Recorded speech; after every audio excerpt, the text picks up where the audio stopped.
ایک دور دراز پہاڑی گاؤں میں حارث نام کا لڑکا رہتا تھا۔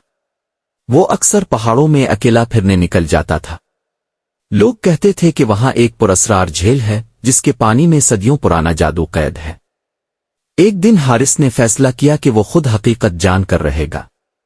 وہ گھنے درختوں میں سے گزرا اور آخرکار ایک چھوٹی چمکتی ہوئی جھیل تک پہنچ گیا۔ پانی اتنا صاف تھا کہ زمین کا عکس تک نظر آتا تھا۔ حارث نے پانی کو چھوا اور اسی لمحے پانی کے اندر ایک پتھر چمکا۔ اس نے پتھر اٹھایا تو ایک ہلکی مگر غم بھری آواز سنائی دی، مجھے آزاد کرو۔ حارث حیران ہوا مگر پتھر اپنے ہاتھ میں پکڑ کر گھر لے آیا۔ رات کو جب وہ اکیلا بیٹھا پتھر نیلی روشنی میں بدلنے لگا۔ روشنی نے انسانی شکل اختیار کی اور کہا، میں ایک شہزادہ ہوں، ایک ظالم جادوگر نے مجھے پتھر میں بدل کر اس جھیل میں پھینک دیا تھا۔ صدیاں بیت گئیں اور میں آزاد ہونے کی دعا کر رہا تھا۔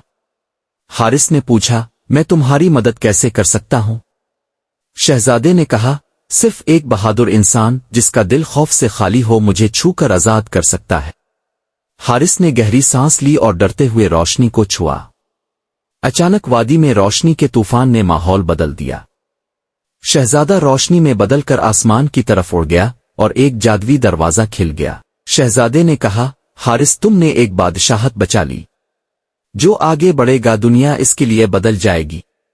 سب کچھ ختم ہونے کے بعد حارث خاموش پہاڑ کے اوپر کھڑا تھا مگر اس کا دل بدل چکا تھا۔ اسے یقین ہو گیا کہ کبھی کبھی بہادری صرف ایک قدم آگے بڑھانے کا نام ہے۔